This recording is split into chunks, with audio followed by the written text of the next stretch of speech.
What can Canadians learn about the popularity of Bernie Sanders and Alexandria Ocasio-Cortez and their shared critique of a system that concentrates wealth and power to the top?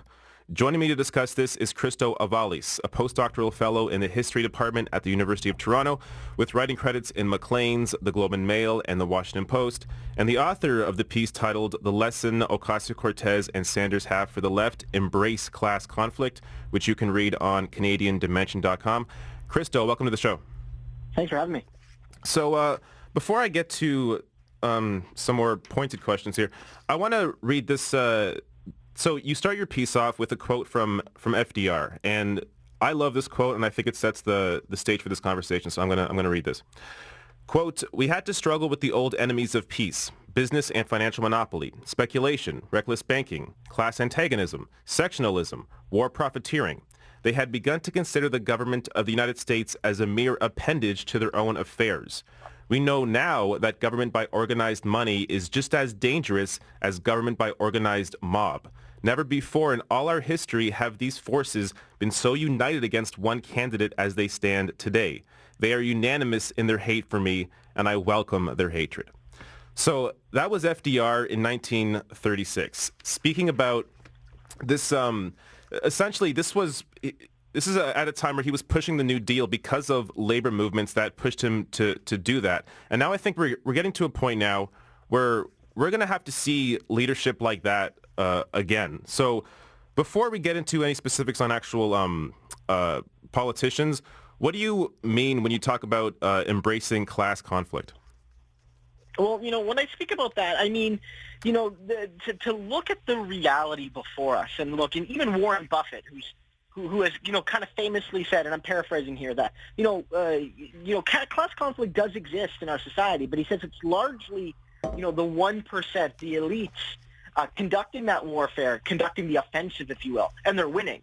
So it's more for the left, for me saying to the left, and that, includes the NDP in Canada, and includes, left-wing Democrats in the United States, progressives broadly defined perhaps, that, look, the reality is we do have class conflict. It's largely being waged by the rich.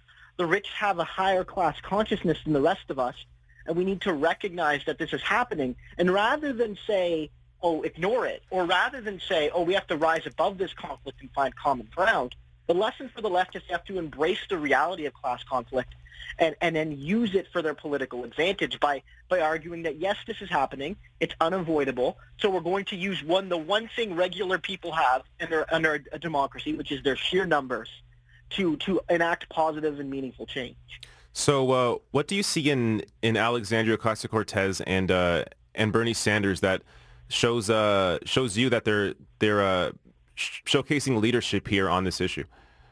Well, there's a couple things. Some of it's rhetorical. Like, in Canada, we often talk about Ocasio-Cortez and Sanders. On some of the issues, they're pushing things we maybe already have in Canada. So on some of the issues, it's not really policy. It's sometimes rhetoric, right? It's not just, we're going to push X as a policy, but it's Bernie Sanders, for example, in the last primary, back in 2016, basically said, well, what would you say, Bernie, to a hedge fund manager that wanted to vote for you? And he said, well, I would recommend him to not vote for me. I would say it's a bad decision for you to vote for me because I don't have your interest at heart, and my goal is to enact a political program that's hostile to your interests. And Bernie's like, I'm open about that. And I think on the left in Canada, certainly even within the NDP, there's a reluctance to take openly antagonistic position to capital, to say, look, that 1% is not going to vote for us. They're never going to vote for the NDP. And even when the NDP runs relatively moderately, as they did in 2015, you'll still have people like Conrad Black in the National Post saying, well, Justin Trudeau can be trusted, but Tom Mulcair can't. And that was Conrad Black's words. He endorsed Trudeau in effect, at least as a safe choice for the powers that be. So the NDP will be targeted no matter what. So it's incumbent upon them to say, look, yeah, we embrace class conflict. We'll talk about things like Mouseland with Tommy Douglas, with the mice and the cats, and the lesson was that the cats weren't bad people, but they were voting in the interest of cats. The 1% looks after their own. Yep. So the mice, the 99%, need to look after their own, and in some ways that's going to be in direct opposition to what the best interests of the elites are. And in terms of policy, there are a couple things. Sanders has talked a little bit about directly going after people. His Bezos bill, it was an acronym that basically said stop employers from being subsidized by food stamps and things like that. But he spelt it out to be an acronym using Bezos.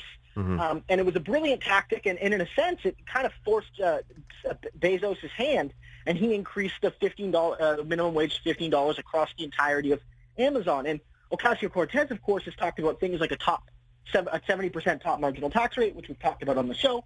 But she's also kind of made these general claims that, billionaires, at least in the accompaniment of people who are suffering, are immoral. And you might extend that to the reality that as long as we have billionaires, we'll never have the equality we need to stop poverty. So she might as well be saying billionaires are immoral in our society. And that kind of language is class conflict, and that's a good thing. So why do you think the NDP hasn't embraced that? Are Canadians not feeling the economic hardship the same way that Americans are, or is it because is there just no lane for the NDP or that they feel that they can do this right now? Why do you think the NDP has been so sort of afraid to embrace this class conflict?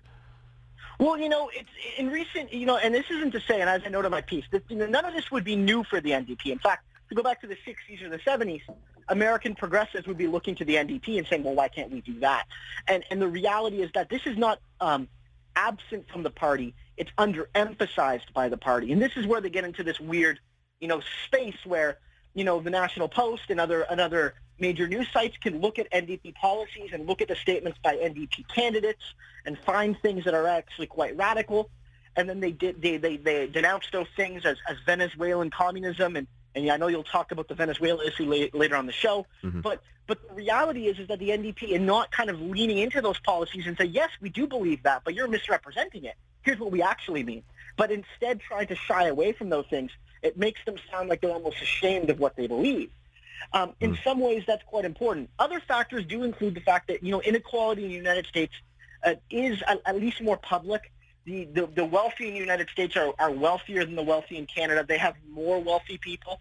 We have a liberal party here which sort of soaks up a lot of the anger, where in the United States they sort of just have a kind of right-wing Republican Party and a center-right Democratic establishment. So when someone like Ocasio-Cortez or Sanders comes along, there really is no alternative to them. And you don't have someone like Justin Trudeau, who, again, while ultimately not believing in any of the things he's saying, will say them and then be very effective at saying, okay, we don't need class conflict. We just need the rich to pitch in a little bit more. And that kind of dulls the conversation a little bit. We've actually not solved anything, right? Yeah. So that's, I think, a bit of the mixture. But, in Canada, we do have these issues. I mean, one of Canada's richest men just got busted for basically stealing people's bread. He was jacking the price up on bread because his billions weren't enough. And he tried to cut people some gift cards and to say, oh, well, I guess that's it for, a decade or more of bread theft. And I guess I'm fine now. And we have, a few rich families in this country that have more wealth than the entirety of the Maritimes. And so we really could ask that why do 40% of our provinces have less wealth than a few families? And we could say maybe our inequality isn't so pristine. And then, of course, this is nothing to say of the Indigenous people who face extreme inequality and indignity in this country, and while we have a few rich people who benefit from a society. So, I mean, we have the same kind of crisis here. I just don't know if Canadians see it. Yeah. What I'm noticing a lot right now with the American media is that because of the push from Ocasio-Cortez and Sanders and a few others, there is an actual conversation now, like a real conversation about not just the rhetoric around income inequality, but actual specific policy. So there's been discussions around marginal tax rates, like Ocasio-Cortez's 70% that she mentioned on any wealth made over $10 million. There's been Elizabeth Warren. She introduced a wealth tax bill. So I think part of the issue, too, here is that we sort of have this ignorance in the country because there is this media ignorance on the issue. And it sort of takes a politician, a bold politician, to come out and be on television and speak to these issues and actually propose real policy. So do you think Jagmeet Singh has the ability to do that? Has he shown so far in his proposals on what he's discussing any specifics on something that would be bold enough to sort of change the conversation? There's been a couple things. One thing he needs to talk more about is his tax plan. And we've talked about it on this show. We've talked about, he doesn't want a 70% marginal tax rate, but part of that is when you combine provincial and federal taxes in Canada, they are somewhat higher than the United States. So, that it's not comparing apples to apples, but he talked about increasing corporate taxes, and he has talked about, a rather large increase to capital gains tax and the creation of an estate tax, which while they do have in many developed countries, Canada does not have an estate tax. So he would create one. And these are major policies that maybe even will have more effect than Ocasio-Cortez's 70% top marginal tax rate, because as listeners may not know, the very wealthiest don't make most of their income through work. They make it through the selling of investments and things like that. And those aren't taxed the same. In fact, they're taxed less. So, if you work as a teacher and you make $50,000 or you sell $50,000 in stock at a profit, the reality is you're taxed way more on the former than you are the latter, even though through the sweat of your brow and through all those late nights marking, you earned your cash versus just, getting lucky and picking something on the wheel, essentially. But, one thing that has kind of gotten a little bit more attention just in the last couple of weeks has been housing, because Jagmeet Singh running in Burnaby South, in BC, especially southern BC, there's a major housing crisis, and it's not the only part of the country, but it is perhaps where it is most acute. And he's talked about the need for affordable housing, the need to help developers build more housing, but also to look at cooperative and non-market solutions and some public solutions as well, taking a pretty holistic method. And the Liberal Party has tried to respond saying it'll bankrupt developers, and there's been coverage of that. And I think that's gotten the conversation a bit more mainstream. And in some ways, you've saw that, with Ocasio-Cortez, where, it hasn't been poo-pooed, directly. I mean, people like Paul Krugman have come out and said, well, look, we could talk about the details, but in broad terms, her plan is not unreasonable. And it has gotten, some of America's most influential and quote-unquote respectable talking heads to seriously consider her policy. And maybe it doesn't ultimately get implemented, but as we've talked about before, the Overton window has shifted, and now a 70% marginal tax rate on the wealthy in the United States is reasonable public policy. Even if it's not ultimately going to be implemented, it's possible now. Yeah, just to add to that point, too, there was a Fox News headline I saw, and this is something you, in a million years, would not think a Fox News headline would say, but the headline is, most voters back Ocasio-Cortez plan to tax richest Americans up to 70%. And they were citing a Hill-Harris-X survey where 59% of registered voters support the idea of taxing the richest Americans up to 70%. So these are ideas where people underestimate how much power they have, not just, with a progressive base or, a labor movement, but with voters all across the board. I mean, conservative voters are fully aware of the corruption and the income inequality and how much income or how much wealth and power is concentrated to the top. I mean, everyone is aware of this, but it takes a bold politician and bold messaging to be able to, call that out. And I think Jagmeet Singh has the potential here to do that. I mean, half the problem is he's not the opposition, so he doesn't get as much screen time as, say, Scheer does. But there is a potential there, and it's something that I'm craving our own, Ocasio-Cortez or Sanders, somebody who is going to kind of come out there and inspire people. And I feel like Jagmeet Singh has the potential to do that. I just haven't quite seen it yet. But there's a couple of challenges. One, Ocasio-Cortez, you do have to kind of see her. She is a relatively new figure. She's not a leader. And I'm not suggesting that she's not being genuine, but, you can't speak with a certain freedom as a rookie congresswoman that you can't as, Nancy Pelosi, even if she believed what Ocasio-Cortez believed, wouldn't be in the position to be so frank.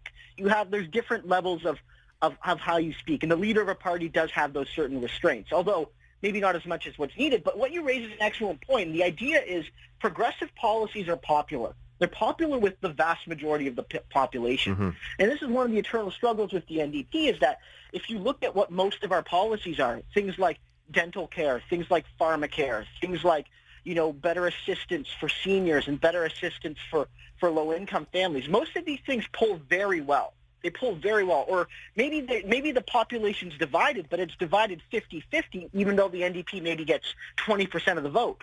So the reality is that these policies are popular, and it has to be underlined that the day Trump won, the day Trump became president, states all over the country voted for higher minimum wages. They legalized marijuana. They passed a whole series of progressive voter amendments. Again, in the same day they elected Trump. So some people, probably more than we think, went into that ballot box and voted for Trump and then voted for a higher minimum wage. Yeah, Now, totally. we can scratch our heads about that and say, yeah, it probably is a little weird. We know Trump lied to voters. Frankly, he did. He misled a lot of working-class voters about his intentions. But the reality is that progressive policies are popular even amongst people who don't vote for progressives. And there has to be a discussion, I suppose, about how we unlock that key. Again, this was the challenge with the NDP in this last provincial election. Andrea Horwath did run on progressive policy. She did run on a very ambitious program. And for one reason or another, whether it was logistical issues, I think that was more the challenge because the policies were popular. Yeah. Not all of them universally, but most of them quite popular. And I think that's the lesson. There's nothing wrong with the vision. Maybe it's the execution that needs work. Yeah. And all we have to do is look back to, I mean, as I said at the beginning, FDR. So FDR was the most popular president in American history. He's the only president to serve more than 2 terms. He served 4 terms. And he's so popular that they had to institute term limits. And this is a guy that he embraced class conflict. And because of pressure from labor organizers, he actually pushed a New Deal and moved to bring America into a new age. And just going off of that, somebody that I see as the modern day FDR, Bernie Sanders. So to end on here, what are your thoughts about a potential Bernie 2020 run? And do you think America this time is ready to make him the nominee? Oh, it's good. The latter part's a tricky one. I mean, I like Bernie Sanders. I'm a big fan. If I was an American, if I was eligible to vote, he would almost certainly get my vote. At least right now, he certainly would have gotten in 2016. I think it's fantastic that he's very likely to run again. I think he's going to bring a really good discussion. And I think one thing that it's tricky, it might hurt him in his ability to win, but it's probably going to help him in the promotion of his ideas, is that he has somebody like Elizabeth Warren running alongside him. And she's going to speak in some similar terms. And maybe that splits some of their support. Because one of the issues right now is that the Democrats use a proportional system. You get delegates based on how many votes you get. But if you don't get 15%, you get none. And there's been a really good discussion. Nate Silver mentioned that California is an early primary. And California is an early primary where Kamala Harris could probably be expected to do reasonably well. And if only 1 or 2 delegates gets above 15% because there's 10 or 11 people in the field, it could be the case that those delegates effectively can run away early in the primaries, just with California and maybe Texas alone. So the game is different this time with a 12-person race potentially versus a 3-person race in the Democrats where Martin O'Malley very quickly kind of faded away and it became a 2-person contest. So in terms of the delegate math, Bernie's still going to face difficulties. He's going to face difficulties in places like South Carolina. But the reality is that I think young people still believe in his message. Bernie is still effectively the most popular politician in America. And I think he's got a shot. And I think a lot of people who thought, oh, man, he couldn't win in 2016, maybe think, well, this is the only guy we have that could beat somebody as irregular as Trump. So I'm interested to see what happens, that's for sure. Yep, I'm with you. Christo Aivalis is a postdoctoral fellow in the history department at the University of Toronto with writing credits in Maclean's, the Globe and Mail, and the Washington Post, and the author of the piece titled The Lesson Ocasio-Cortez and Sanders Have for the Left, Embrace Class Conflict, which you can read on CanadianDimension.com. Christo, thanks for joining me. Thanks for having me.